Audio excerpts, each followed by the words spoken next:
Hello. Alors me voilà pour, il me semble, je crois, la dernière vidéo du carnet de bord public pour le programme Féminin Stellaire. Donc on est à la fin de l'été 2022 et je suis en train de clôturer en partie ce programme. Alors ce qui était urgent pour moi, c'était vraiment de poser dans l'énergie de l'été 2022 mon passage sur certains lieux énergétiques.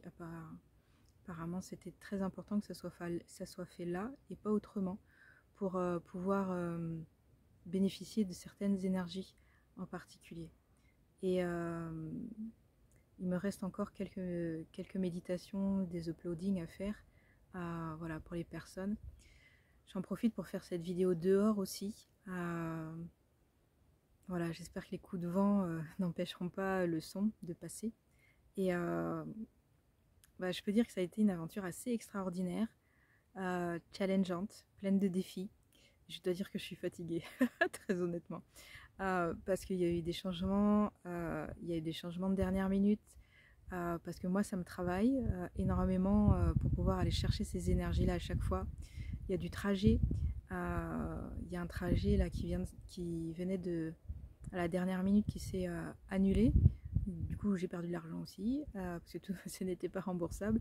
Mais clairement, voilà, il y a des ajustements qui se faisaient un petit peu en permanence, à la fois pour me sécuriser, pour sécuriser le groupe et vraiment trouver les bonnes sources énergétiques, c'est le bon mot d'ailleurs, les bonnes sources pour pouvoir poser ces énergies-là, faire ce travail de mettre en lien les énergies des lignes de la Terre, du réseau de la Terre avec les énergies stellaires, de faire ce petit point d'attache pour connecter sur les énergies du féminin. Ce sont des lieux où les prêtresses ont œuvré il y a très longtemps. À chaque fois, c'était des lieux où il y a eu beaucoup de couches de civilisation et d'habitats, du coup, qui ont été là. Et je vous fais profiter un petit peu du calme de l'endroit en entrant vite fait des voitures au loin, mais voilà, c'est un petit endroit que j'ai beaucoup pratiqué il y a quelques années. Si vous me suivez, vous m'avez déjà vu revenir sur cet endroit en début d'année. Et voilà, une aventure vraiment extraordinaire sur tous les archétypes en lien avec le féminin et notamment avec voilà, une grande part pour celui de la prêtresse, parce que du coup voilà, c'est celui qui m'a habité dans beaucoup de vies antérieures et qui m'habite encore aussi profondément, celui de garder la vie, d'être des gardiennes, gardiens tous de la vie. Naimar eash ar eo oke elteneke, komar ea sanai ish amar eo teneke. Et c'est vraiment ouais, un temps pour me rendre compte, pardon, du boulot accompli. J'avais fait ce stage-là en 2018 avec l'idée que j'allais le passer voilà, sur Internet. J'avais essayé en 2019 et j'avais eu des complications qui m'a valu que j'avais embauché quelqu'un et cette personne-là a commencé à vouloir faire le programme à ma place, puis a commencé à être dans le harcèlement, en tout cas de manière extrêmement toxique. Il voulait prendre la main sur le projet, grosso modo. Donc j'ai rompu le contrat et j'avais avancé de l'argent, il m'a jamais remboursé. Donc cette personne me doit 900 €, j'ai perdu 900 €, je suis heureuse. Voilà, donc ça a mis du temps, ça a mis vraiment longtemps. Moi j'y suis allée parce que vraiment j'ai senti que l'espace énergétique était ouvert pour le faire. En 2019 aussi, quand j'avais essayé de le faire, c'était très compliqué vibratoirement. J'y arrivais pas avec mon corps. Là, ça a passé. Il y a eu des complications, mais ça a passé.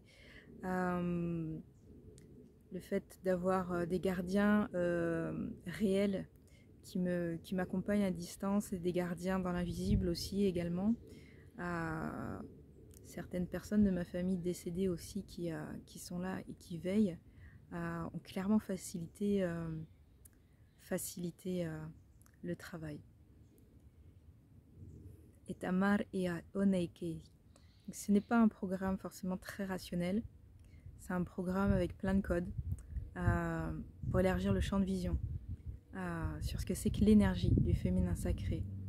Et que peut-être, une fois que vous aurez terminé de visionner tout le programme, écouter toutes les vidéos, peut-être que vous n'aurez plus envie de parler de féminin sacré d'ailleurs, c'est fort possible.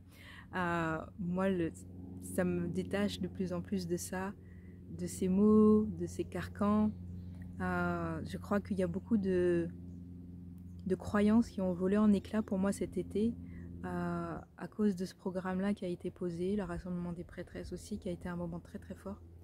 Et voilà, je me sens plus que jamais comme dans le film Matrix à avoir pris plusieurs pilules, même à avoir gobé un flacon de pilules, j'en ai pas pris qu'une, quelque chose qui était déjà en moi, parce que je suis quelqu'un qui a beaucoup d'esprit critique et je suis vraiment pas dans le être spirituel, c'est paillettes et licorne, non non non, ça fait vendre, mais c'est pas forcément la réalité. Si d'une certaine manière, oui, certes, on peut choisir la réalité dans laquelle on vit, certes, il y a quand même une réalité de ce monde et de la dimension dans laquelle on vit en fait, qui est là quand même. Comme on n'a pas tout pouvoir sur tout, et les discours de la spiritualité et du développement personnel ont tendance à envoyer cette information d'une certaine manière en disant qu'on peut tout bouger par soi-même. Moi, ce projet du féminin stellaire, il m'amène plutôt à confirmer que on est dans des environnements et dans des énergies qui sont plus vastes que nous en fait. Oui, nous sommes puissants, mais oui, il y a des espaces où nous sommes effectivement impuissants aussi, également. Et c'est quelque chose qui est à accueillir aussi, complètement. Avec toutes les sécurités, les mises en précaution que cela demande, tous les soutiens, toutes les collaborations que cela aussi présuppose pour pouvoir faire face aux espaces où nous sommes impuissants, aux espaces où il y a des rapports de domination, de prédation, etc. Je ne dis mots, mais je sais que d'autres, s'il y a certains qui regarderont la vidéo, qui entendront les mots que je ne dis pas. Et voilà, une invitation vraiment à éclater le plan, la conscience. Qu'est-ce que c'est l'énergie du féminin sacré? On a tendance à vouloir définir, poser, mettre des étiquettes et à rester en fait au final très enfoncé dans des structures mentales, de croyances sociétales, des espèces de programmation collective dans laquelle on vit et on ne se rend même plus compte de ce qui se passe, qu'on reproduit certains schémas, etc. Comme ça. Je me sens parler et j'ai beaucoup pensé à ça en cheminant là sur les 2 derniers lieux sur lesquels j'ai eu à travailler, de penser à des personnes qui accompagnent sur le féminin sacré, des collègues que j'apprécie ou que j'apprécie pas du tout d'ailleurs, mais voilà, qui font des impasses et des dénis sur certains questionnements et qui, ce faisant, dans leur boulot, reproduisent certaines choses, tout en affirmant être guéri, etc. Et ça, dans mes formations, les gens qui font des formations longues avec moi, je leur dis toujours, il y a un moment, il faut faire un parcours avec un psy, hein, quel que soit le psy que vous choisissez. S'il n'y a pas de la conscience et des mots qui sont posés de manière très claire, avec des spécialistes, pas avec des gens qui n'ont aucune conscience. Aucune conscience. Voilà, de comment la psyché humaine peut être extrêmement fragile. Voilà, moi pour les personnes que je forme à long terme, voilà, c'est vraiment quelque chose d'extrêmement important. C'est une vigilance parce que j'ai un parcours de vie très particulier que j'ai a fortiori vis-à-vis de moi, bien entendu, et que la supervision, je suis pas prête d'arrêter d'avoir des supervisions, bien entendu, pour moi-même. Voilà, et vraiment une notion d'élargir complètement le plan féminin, masculin, sacré. À la fois on sépare, à la fois est-ce que c'est nécessaire, à la fois il existe tellement d'autres choses. Il n'y a pas que masculin, féminin, sacré, il y a tellement d'autres couleurs qui se baladent entre les deux, et des gens qui s'autorisent à être au-delà de tout ça, et sans doute, à mon sens, des couleurs aussi qui ne s'autorisent pas à être complètement, des nouveaux paradigmes. Et je le comprends aussi parce qu'on vit dans ce monde-là, et que voilà, il y a tout un tas de carcans, maisons, carrés, c'est le mot qui vient, voilà, qui manquent de portes et qui manquent d'ouverture et qui, qui ont plus tendance à enfermer plutôt qu'à sécuriser, en fait, au final. Voilà.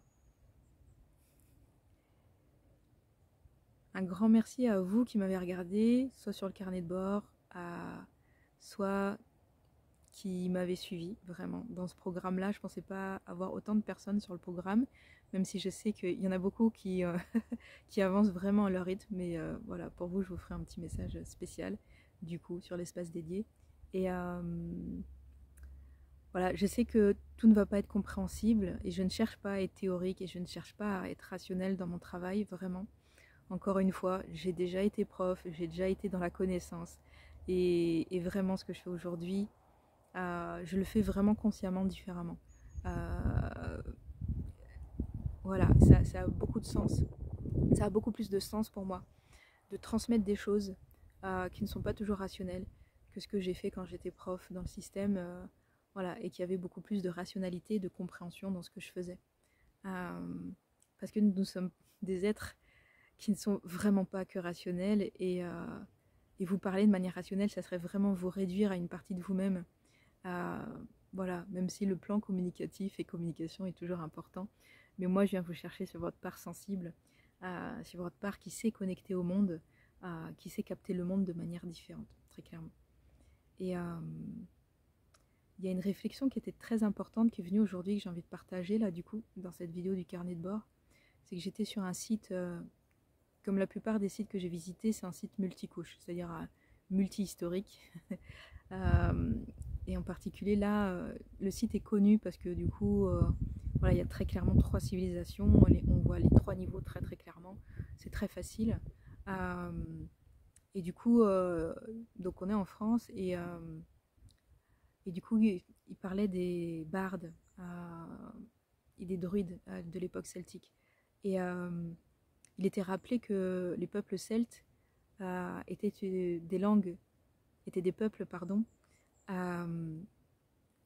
avec une culture d'oralité. Ils n'avaient pas forcément une écriture, ils n'avaient pas cette notion de laisser trace, de laisser des choses éternelles. Et du coup, sur le site, il rappelait que pour les druides, il y avait cette notion-là qu'il n'y avait que l'âme qui était éternelle et pas le reste en fait. À la fois, il y a cette notion de culture de l'oralité chez les Celtes, et à la fois, il y a cette conscience spirituelle qu'il n'y a que l'âme qui demeure en fait, et que tout le reste, de toute façon, est éphémère, et que c'est pas forcément très très important de vouloir l'ancrer profondément. Et ça m'a pas mal marqué cette notion-là. C'est-à-dire que ce qui est là vraiment passe. Tous les mots, on se prend la tête pour des détails. À l'heure actuelle, on se prend la tête sur des définitions, sur comment est la structure énergétique, sur comment vivre, sur comment donner du sens à tout ça.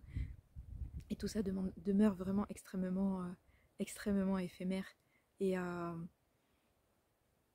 le langage de l'âme, la connexion à l'âme, voilà, ce qui me paraît vraiment la plus importante. Et les chemins pour aller chercher son âme et pouvoir de communiquer d'âme à âme, voilà, sont multiples et nombreux. Moi, c'est ce langage pas compréhensible que j'utilise, le chant, parce que je sais que je m'adresse à vos âmes quand je fais ça, très clairement. Et une autre réflexion qui est venue sur ce site, du coup, donc gallo-gréco-romain, et qui m'a traversée pendant tout le voyage, que j'ai commencé à Vézelay où il y avait des traces celtiques, que j'ai continué à Aix-la-Chapelle, qui est un grand centre européen, pour l'histoire européenne, qui a vraiment rayonné énormément du coup. Et donc Aix-la-Chapelle, le lieu de Charlemagne, construit par Charlemagne, la capitale de Charlemagne, avec, à mon sens, vraiment des ancrages celtiques qui ont été posés par Charlemagne, alors qu'il a toujours été décrit comme ultra catholique. voire vraiment extrémiste catholique à l'époque, pour l'époque, pardon. Et, euh, et cette notion-là on a vraiment, on met en avant la culture romaine énormément en Occident. Et on se réclame de ça, et on se réclame d'une culture judéo-chrétienne, sauf que bah, c'est des occupants en fait.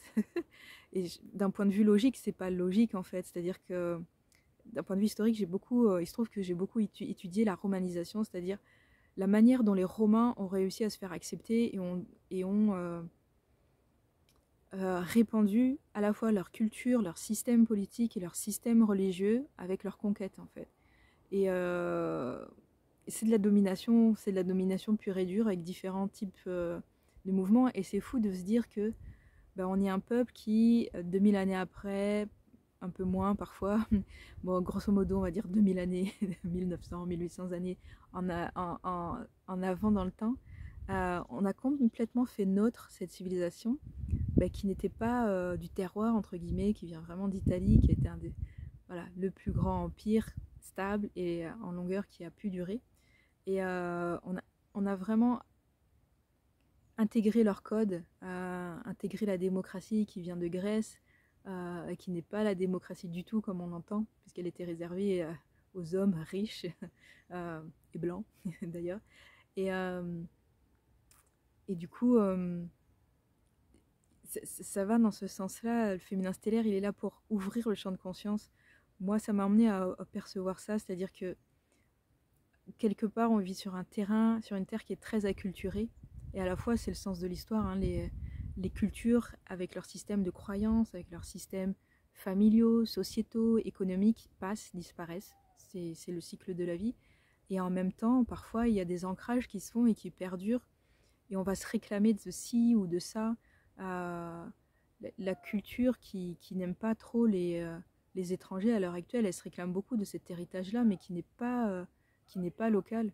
Ça me paraîtrait plus logique, vraiment d'un point de vue juste logique, qu'on revendique une culture celtique ancienne, mais c'est pas forcément le cas. Il y a vraiment dans les milieux de droite, d'extrême droite, ou enfin voilà tous les milieux un petit peu nationalistes, de quelque bord qu'ils soient, il y a cette notion-là de voilà, de réclamer des héritages, de réclamer un héritage chrétien. Jésus-Christ, voilà, vient de Palestine, et le christianisme avant Jésus, il vient vraiment du Moyen-Orient, du Proche-Orient. Euh, c'est pas quelque chose qui vient du terrain, là, en fait. Et c'est quelque chose qui me fascine énormément, qui me questionne beaucoup, et je suis persuadée que ces cultures-là ont perduré durant le Moyen-Âge, que les chasseurs sorcières étaient des paradigmes de lutte culturelle aussi, sous-jacente, de choses qui ont été complètement effacées. Et je me questionne énormément sur ces peuples qui étaient là avant, sur les peuples qui étaient là avant les Celtes. Et c'est là le pont avec l'Égypte, parce que vraiment, très clairement, tous ces peuples que j'ai captés et qui ont construit les prémices des pyramides, et les pyramides comme en Europe, les mégalithes, c'est pas les Celtes, les ont réutilisés, mais ils étaient là avant, très très clairement, dans ce que je capte en tout cas. Je peux pas vous le prouver, mais disons que c'est ma croyance en tout cas. Ça reste une croyance tant que je peux pas le prouver. Et voilà, toutes ces réflexions-là pour donner des exemples sur comment on peut voir le monde différemment.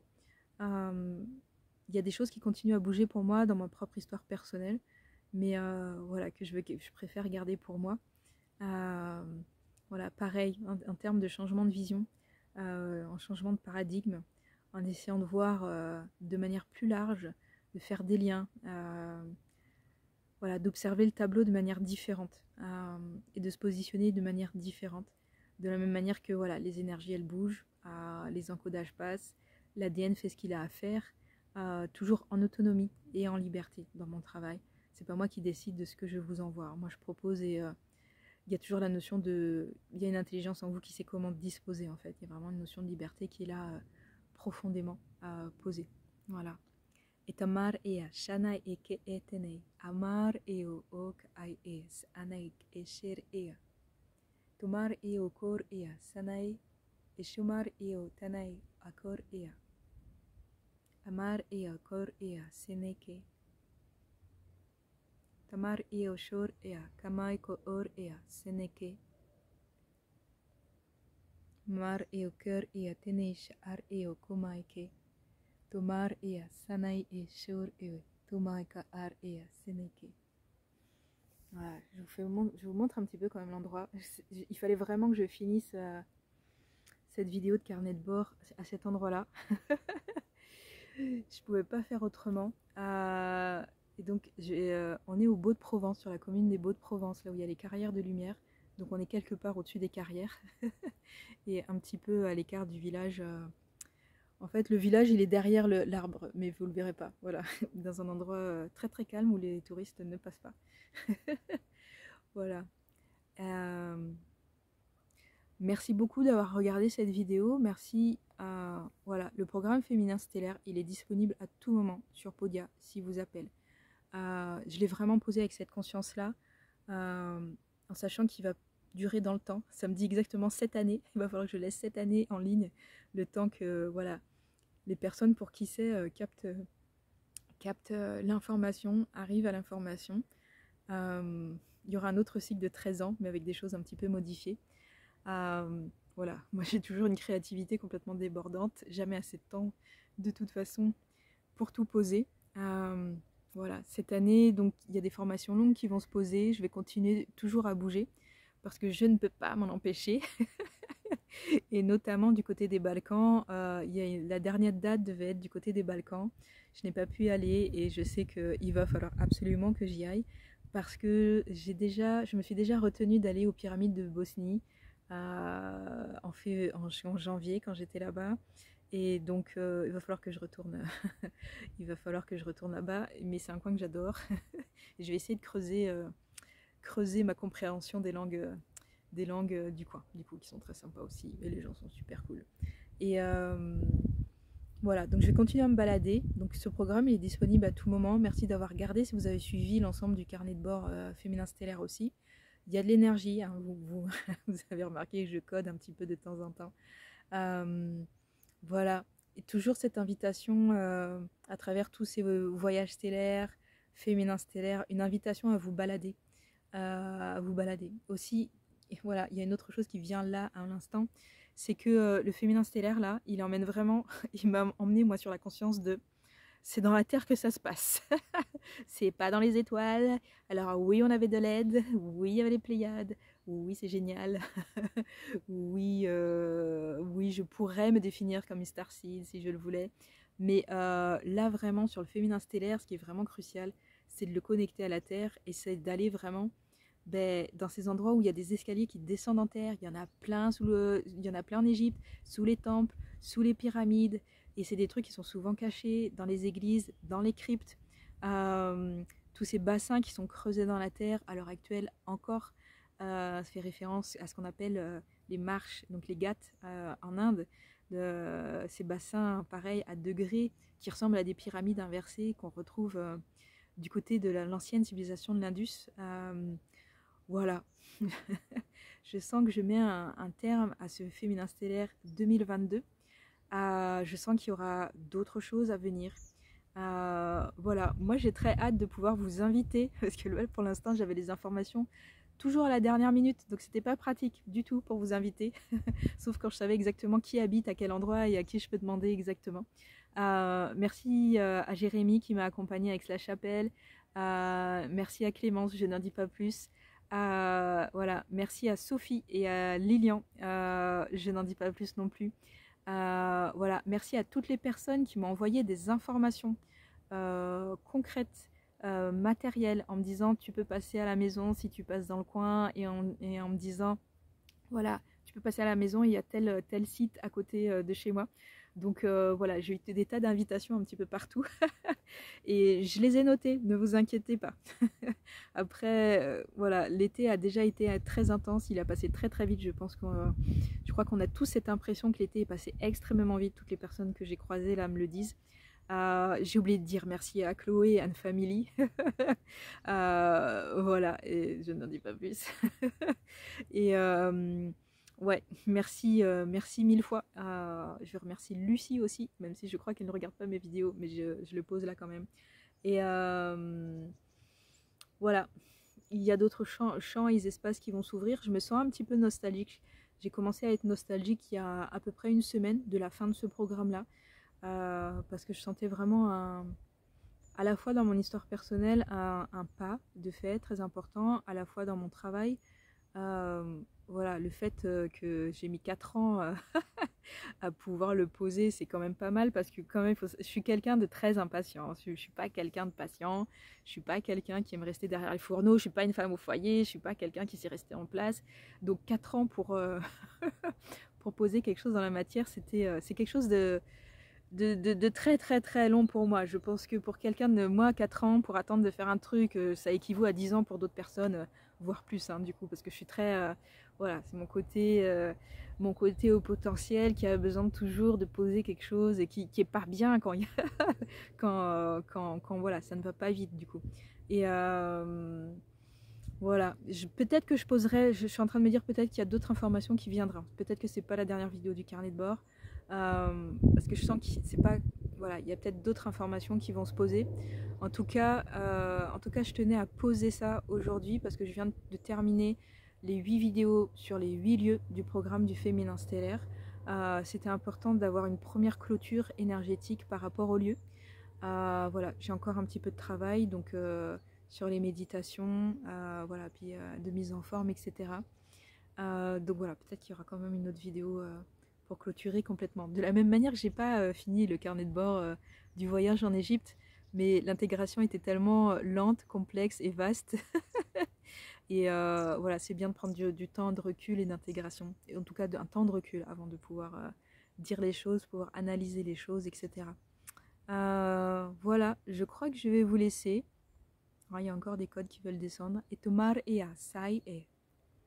Kor oa ke ash ar eo ma ke eteneke. Nar eo kor ea sanama e shor ea. Kumar ea kar ea sanaik okore. Shamar eo kor ea tenai akar e. Neke. Voilà, je vous remercie du plus profond de mon cœur. Merci de votre curiosité. Merci d'être un petit peu fou. Je vous embrasse. Ciao.